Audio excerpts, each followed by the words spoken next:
Good morning. देखिए, आज फिर हम आपकी सेवा में हाजिर हैं एक नई क्लास लेकर, और वही अपना बेसिक नॉलेज। स्टूडेंट्स, कल की क्लास में हमने, कल की जो लास्ट क्लास थी, विगत क्लास थी, उस क्लास में हमने सब्जेक्ट के बारे में चर्चा की कि सब्जेक्ट क्या होता है। यानी कि हम चर्चा कर रहे थे अपने सेंटेंस बिल्डिंग की, और सेंटेंस बिल्डिंग में स्टूडेंट्स ये तीन चीज़, सब्जेक्ट, वर्ब प्लस ऑब्जेक्ट,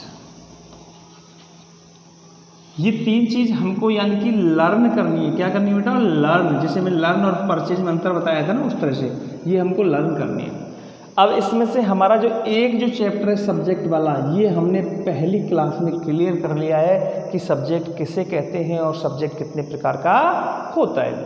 आज हम स्टूडेंट्स क्लियर करने वाले हैं अपने चैप्टर वर्ब को, कि वर्ब क्या होती है, ये वर्ब कितने प्रकार की होती है। तो देखो स्टूडेंट, वर्ब का चैप्टर थोड़ा सा बड़ा है, ये एक ही क्लास में पूरा नहीं होगा, तो इसके लिए 2 या 3 क्लास हो सकती हैं। इसलिए रेगुलर क्लास देखना वर्ब की, पहली, दूसरी और तीसरी, वर्ब से स्टार्टिंग। उसके बाद ऑब्जेक्ट लेंगे, ऑब्जेक्ट तो एक ही क्लास में पूरा अपना हो जाएगा।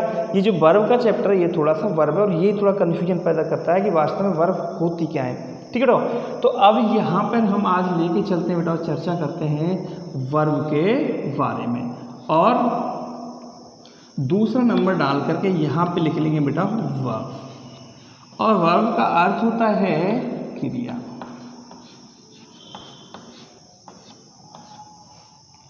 ठीक है बेटा? अब यदि वर्ब को हम डिफाइन करें, वर्ब को यदि डिफाइन किया जाए बेटा,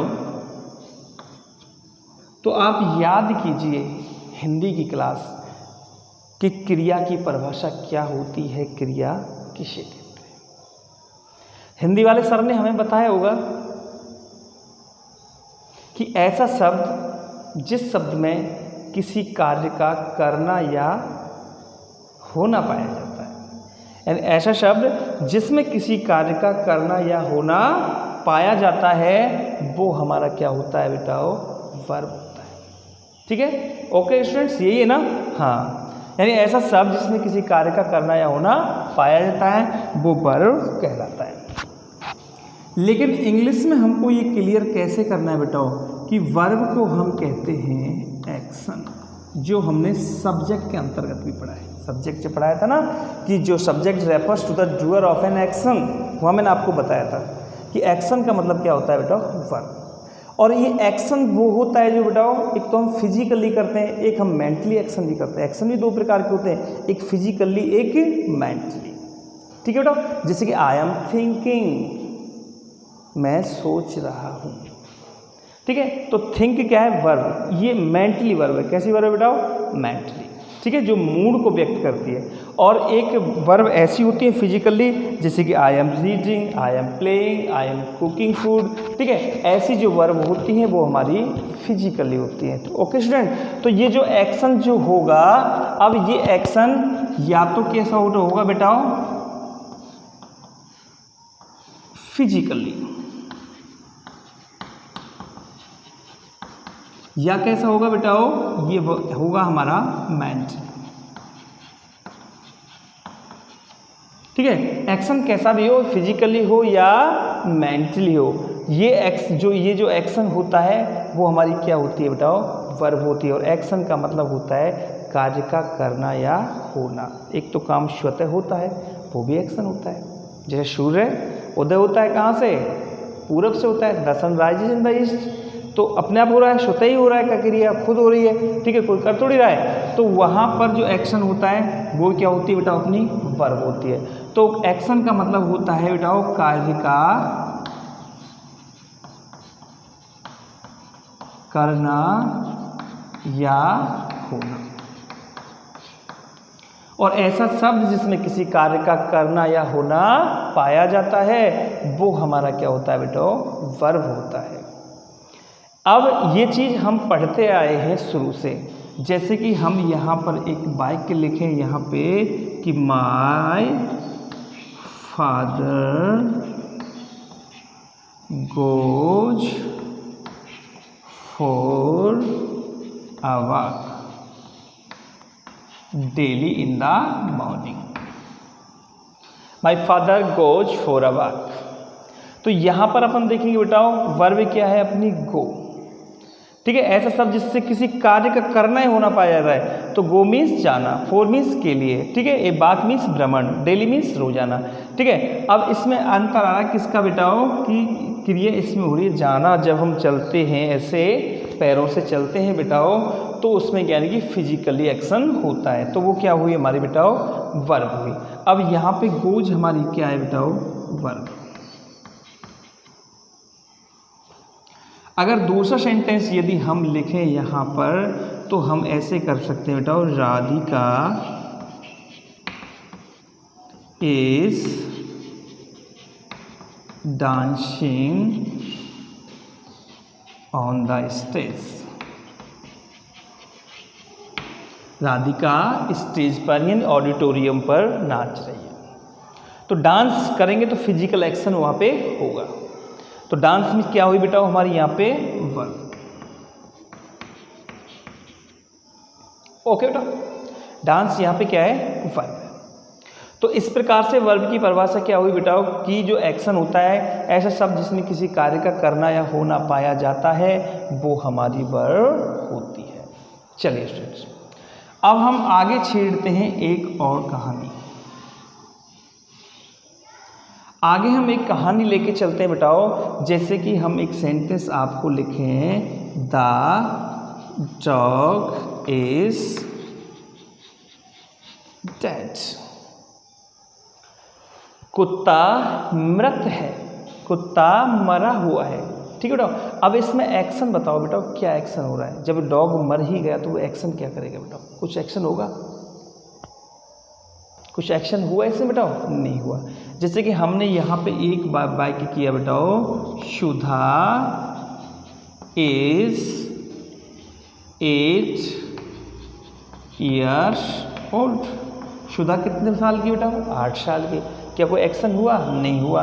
अगर हम ऊपर वाला एक सेंटेंस हम लेके चलें, आई एम आ टीचर, तो बताइए स्टूडेंट्स इसमें कोई एक्शन हो रहा है, एक्शन से, लेकिन वर्ब इसमें भी जरूर है। ठीक है ना, ये इज एम ये सभी हमारी क्या बेटा वर्ब। अगर हमने यहाँ पर एक वाक्य लिखा जैसे कि सी हैज़ अ कार, उसके पास एक कार है, तो वर्ब तो बेटा इसमें भी हैज़, उसके पास एक कार है। लेकिन इसमें एक्शन क्या हो रहा है, उसके मेरे पास मोबाइल है, मेरे पास बंगला है, मेरे पास घर है। ठीक है, तो एक्शन थोड़ी है। ओके बेटा, तो यहाँ पे अगर इस सेंटेंस को हम लेके चलें तो ये जो परिभाषा है वो इस सब्जेक्ट की तरह, ये परिभाषा थोड़ी सी हमारी अधूरी प्रतीत होती है कि वर्ब में एक्शन के साथ साथ कुछ और भी आता है।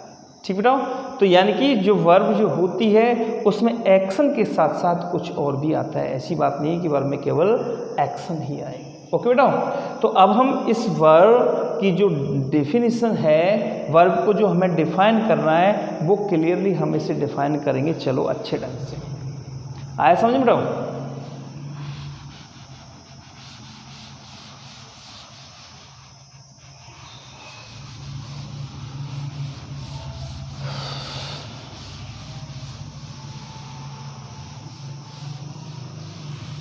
आइए अब वर्ब को हम डिफाइन करते हैं अच्छे से। देखो, the word which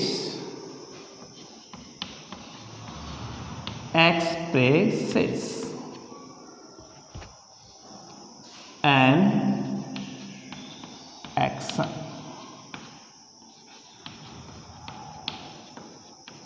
position or a state of being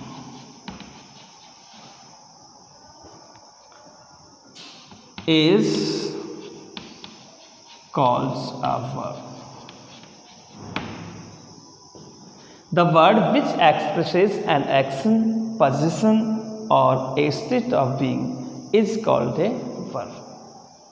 ठीक है, इसकी परिभाषा हिंदी में लिख लो पहले आप अच्छे से कि ऐसा शब्द जिसमें किसी कार्य का करना या होना, कॉमा, ऐसा शब्द जिसमें किसी कार्य का करना या होना, फिर आप कॉमा लगाओ बेटा, और कॉमा लगा करके अधिकार, फिर अथवा a state of being. State of being का मतलब होता है बेटा स्थिति या अवस्था, अथवा स्थिति या अवस्था प्रकट होती हो इज कॉल्ड ए वर्ब, वो वर्ब कहलाता है। यानी ऐसा शब्द जिसमें किसी कार्य का करना या होना, अधिकार अथवा स्थिति प्रकट होती हो, वो शब्द हमारा वर्ब कहलाता है।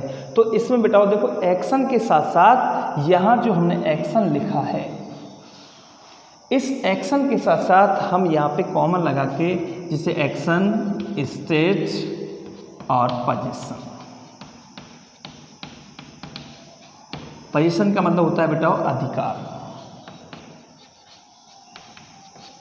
और स्टेट का मतलब होता है बेटा स्थिति। ठीक है, तो ये तीनों चीज़ें प्रकट होती हैं, कभी एक्शन प्रकट होता है तो कभी स्टेट प्रकट होती है तो कभी पोजीशन प्रकट होता है। एग्जाम्पल जैसे करेंगे हम, एग्जाम्पल हमने यहाँ पे किया अच्छे से कि the water boils at 100 degree. देखो बेटा, अब वाटर बॉइल्स, पानी उबलता है, तो बेटा एक्शन तो हो रहा है किसमें, पानी में, पानी उबल रहा है। ठीक है, तो यहाँ पे पानी उबलता है, तो उबलना क्या हुई बेटा, हमारी वर्ब हुई। क्या हुई बेटा, वर्ब। और ये किसको प्रकट कर रही है बेटा, ये वर्ब एक्शन को प्रकट कर रही है। किसको, एक्शन को। अगर हम दूसरा वाक्य यहाँ पे लें और यहाँ पे हमने ले लिया कि Monica is singing a song. यहाँ पे देखिए बेटा, Monica is singing a song, तो एक्शन क्या हो रहा है बेटा, सिंग। तो सिंग हमारा क्या हुआ बेटा, वर्ब। क्या हुआ, वर्ब। और ये भी प्रकट किसको कर रहा है बेटा, एक्शन को प्रकट कर रहा है। ठीक, लेकिन हमने जो अगला जो वाक्य लिखा था कि the dog is dead,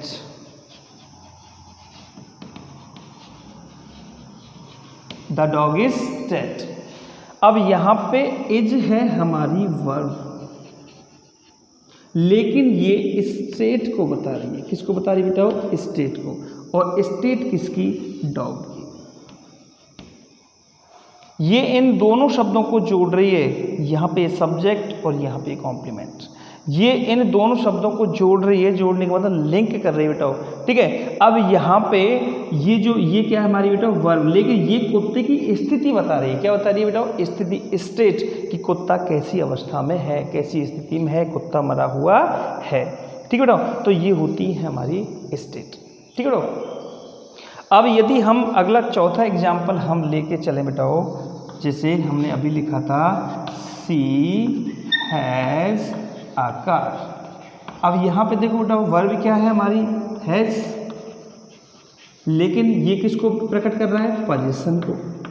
position का मतलब होता है बेटा किसी के पास कुछ होना, किसी के अधिकार में कोई चीज़ होना। ठीक है, जैसे पास मेरे पास कार है, मेरे पास गाड़ी है, मेरे पास घर है, तो मेरे पास एक पेन है। ठीक है, तो यहाँ पे हैज वर्ब किसको प्रकट कर रहा है बेटा, पोजीशन को। इस प्रकार से क्रिया वो होती है बेटा जो एक्शन, स्टेट और पोजीशन तीनों को एक्सप्रेस करे, तीनों को प्रकट करे। वो शब्द हमारा क्या होता है बेटा, वर्ब होता है। ठीक है, अब वर्ब का जो चैप्टर है बेटा, ये हमको बहुत पूरा करना है कि वर्ब क्या होती हैं, कैसी होती हैं। ठीक है, अब आपकी समझ में शायद आ गया होगा कि वर्ब वास्तव में क्या है। जैसे अभी हमने एक वाक्य यहाँ पे लिखा कि आई एम ए टीचर,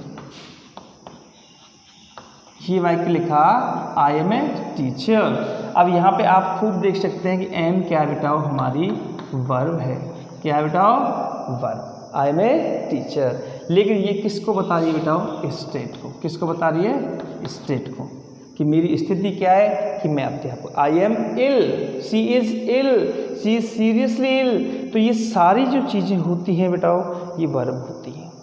तो अब आपकी समझ में आ गया होगा अच्छे से बेटाओ कि वर्ब जो होता है वो एक्शन, स्टेट और पोजीशन तीनों को एक्सप्रेस करता है, वो शब्द हमारा क्या होता है बेटा, वर्ब होता है। अब केवल आप एक ही चीज़ याद मत रखो कि कार्य के करने वाले को हम कर्ता कहते हैं, वो तो है कि हम जो ऐसा शब्द जिसमें किसी कार्य का करना या होना पाया जाता है वो हमारी वर्ब होती है।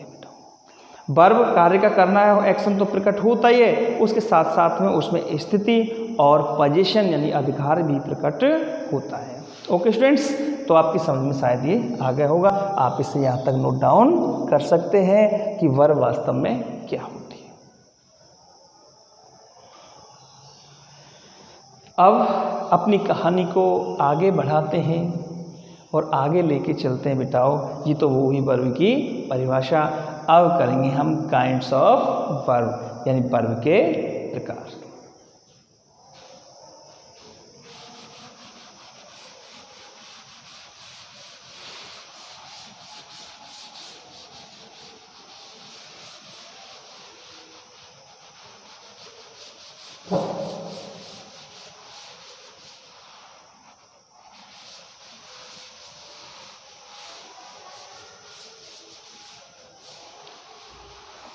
आइए स्टूडेंट्स अपनी कहानी को आगे बढ़ाते हैं और यहाँ हम करते हैं काइंड्स ऑफ वर्ब।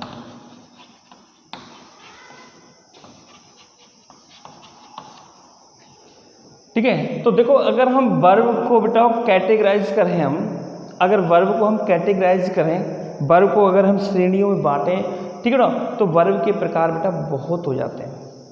ठीक, ओके, जैसे देखो मैं आपको वर्ब आगे गिनाता हूँ। चलो पहले अपन इसको कर लेते हैं कि वर्ब के हमको काइंड्स याद करने, काइंड्स ऑफ वर्ब। तो यहां हमको करना है बेटा there are mainly two kinds of verb. अब वर्ब मुख्यतः हमने कितने प्रकार की बेटाओ, दो प्रकार की। फर्स्ट है हमारी हेल्पिंग वर्ब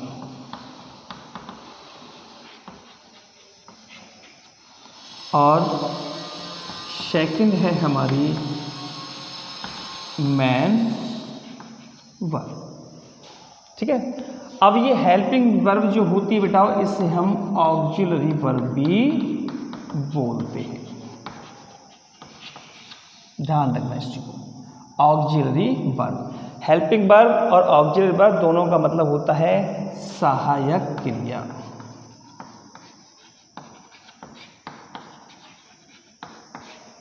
और ये मेन वर्ब है बेटाओ, इसको हम प्रिंसिपल वर्ब भी कहते हैं और ये होती है हमारी मुख्य क्रिया। तो वर्ब के चैप्टर को हमने मेनली दो पार्ट्स में डिवाइड किया है स्टूडेंट्स।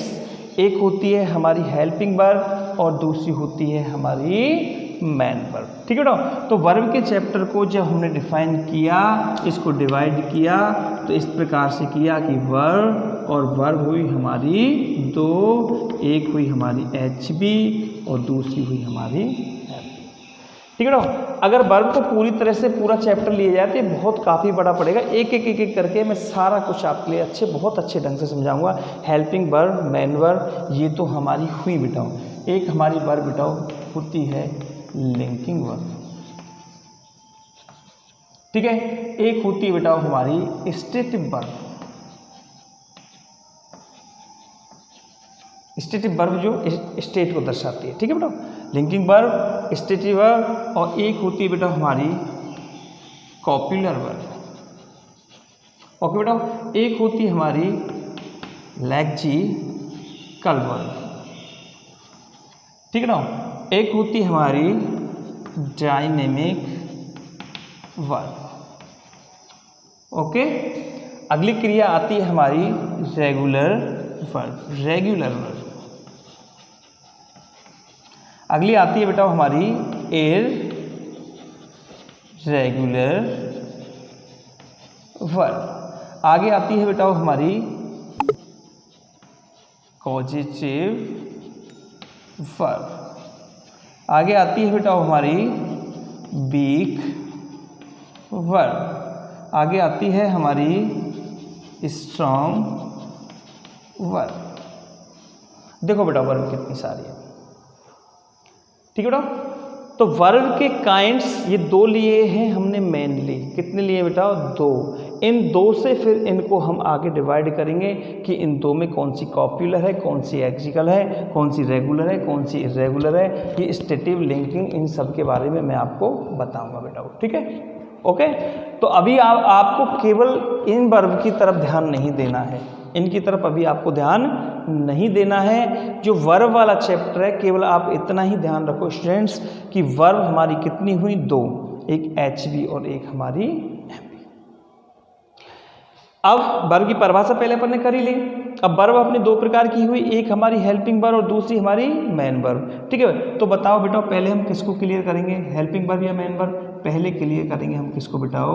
हेल्पिंग वर्ब को, कि वास्तव में हेल्पिंग वर्ब क्या होती है और कितने प्रकार की होती है। फिर करेंगे हम मेन वर्ब क्या होती है और मेन वर्ब कितने प्रकार की होती है। तो ये सारी चीज़ें बेटाओ एक वीडियो में नहीं होंगे, ध्यान रखना। जब यदि हम अच्छे से समझ के करेंगे तो इनमें कम से कम दोनों 2-3 क्लास इनके अंतर्गत हमको लगेंगी, ठीक है। क्योंकि ज़्यादा मिनट की अपन क्लास लेते भी नहीं, मात्र 25 से 30 मिनट के बीच अपन क्लास लेते हैं। और 25 के 30 मिनट में आप समझते हो कि पूरा का पूरा चैप्टर हमको नहीं हो सकता। ओके स्टूडेंट्स, तो आज हम पहली बार करेंगे कौन सी बेटाओ? पहले छेड़ेंगे अपन हेल्पिंग वर्ब। तो स्टूडेंट्स आप मेन वर्ब को छोड़ते हुए पहले आप उतार लीजिए हेल्पिंग वर्ब।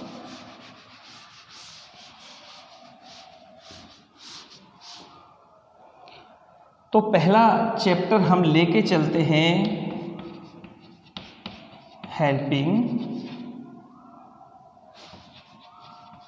वर्ब। अब बात करते हैं बेटा हम कि ये हेल्पिंग वर्ब क्या होती है। हेल्पिंग वर्ब हम कहते किसे हैं? सब जानते हैं, हमने टेंस पढ़े हैं बेटा वो अच्छे से। टेंस में सब जानते हैं, do, does, did, is, am, are, was, were, has, जैब, had, has been, have been, had been, ठीक है। ये सब हमारी क्या है बेटा? वो सहायक क्रिया है। लेकिन उसको इसके डीपली, थोड़ा सा डीपली जानना है हमें कि वास्तव में हेल्पिंग वर्ब होती क्या है, किसे कहते हैं, कितने प्रकार की होती हैं, ये कौन कौन सी होती हैं स्टूडेंट्स, ठीक है। तो सबसे पहले हम इसको डिफाइन करें तो देखो आपको लिखना पड़ेगा बेटाओ कि helping verbs, sorry, the verb which helps the main verb to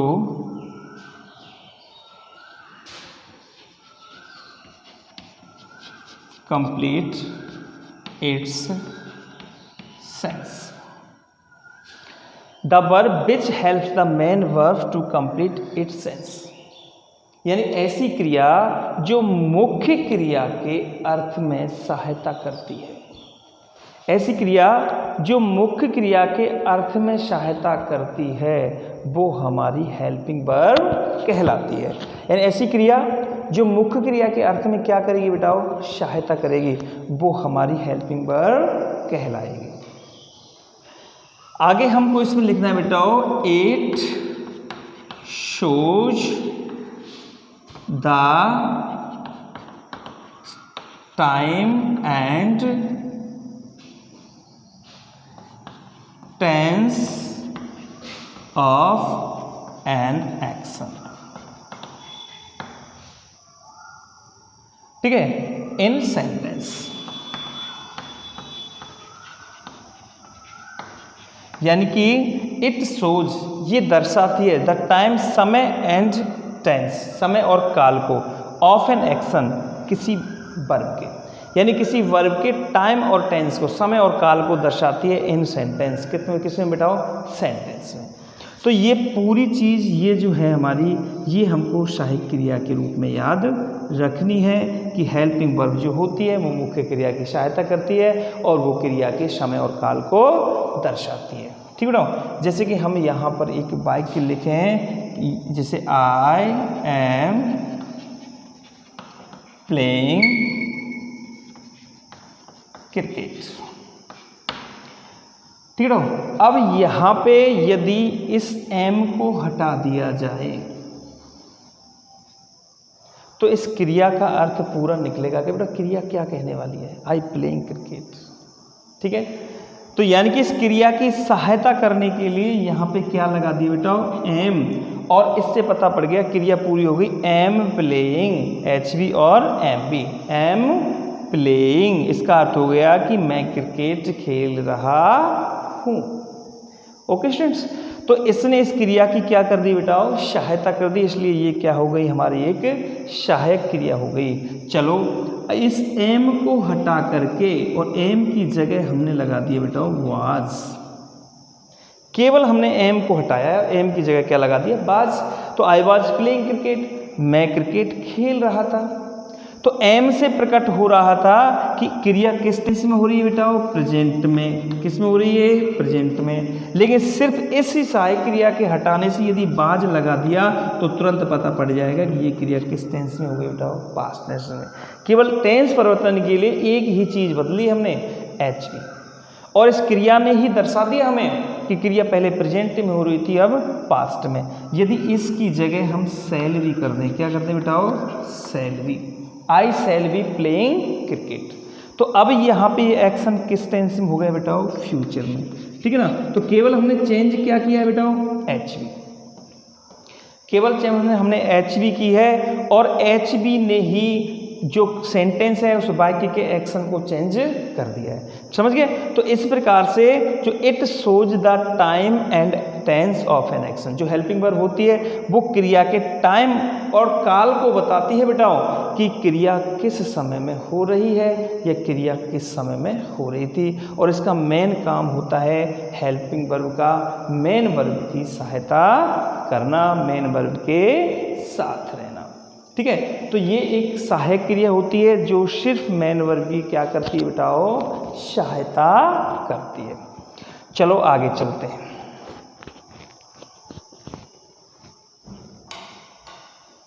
अब हम आगे लेते हैं बेटाओ, अगर हम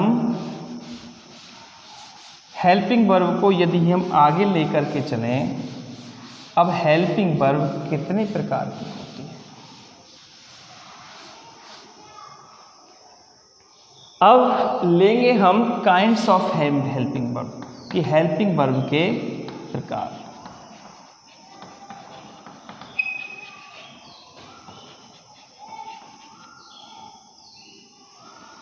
काइंड्स ऑफ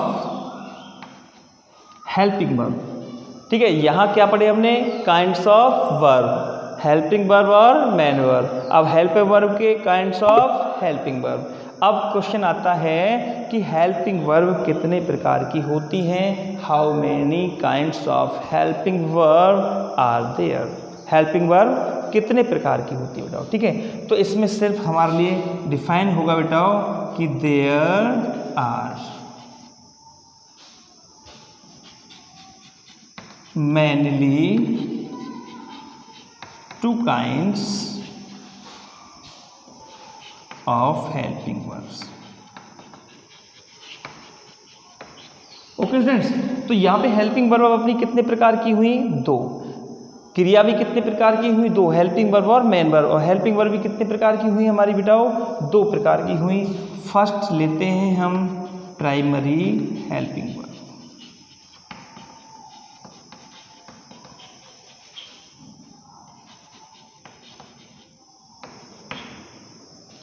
और दूसरी है बेटा हमारी मॉडल ऑक्सिलरीज वर्ब्स। ठीक है, और मॉडल ऑक्सिलरी वर्ब्स। तो यानी कि सहायक क्रिया हमारी कितने प्रकार की हुई है स्टूडेंट्स, प्राइमरी हेल्पिंग वर्ब यानी प्राइमरी वर्ब और मॉडल ऑक्सिलरी वर्ब्स। ठीक है बेटा, अब देखो वर्ब कितनी सारी है। अब वर्ब में जैसे कि हमने एक चैप्टर वो रह गया हमारा, जैसे फाइनाइट वर्ब, एक इसमें रह गया नॉन फाइनाइट वर्ब।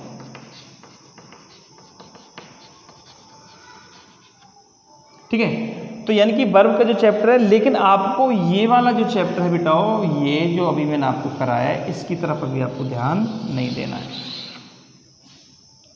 हमको ध्यान देना है ये जो चैप्टर हमारा चल रहा है, यानी कि वर्ब कितने प्रकार की हुई, हेल्पिंग वर्ब और मेन वर्ब। अब हेल्पिंग वर्ब कितने प्रकार की हुई बेटाओ, प्राइमरी और मॉडल। ठीक है, इसको हमें किस तरह से याद रखना है, देखो जैसे कि हम चैप्टर पढ़ रहे हैं बेटा वर्ब का, किसका चैप्टर पढ़ रहे हैं, वर्ब का।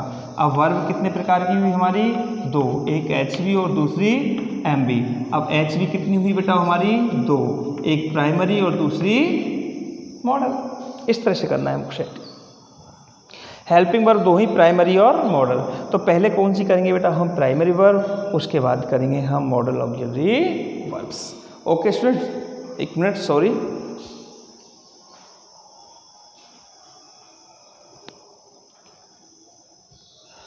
ठीक है, अब प्राइमरी वर्ब्स, अब ये प्राइमरी वर्ब्स क्या होती हैं,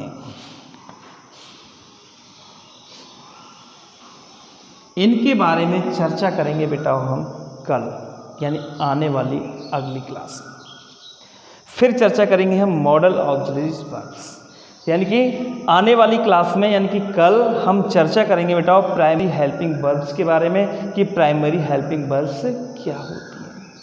तो स्टूडेंट्स, प्राइमरी हेल्पिंग वर्ब्स हमारी वो होती हैं जिन्हें हम टेंसेज के अंतर्गत पढ़ते हैं, जिनको हम टेंसेज के अंतर्गत पढ़ते हैं।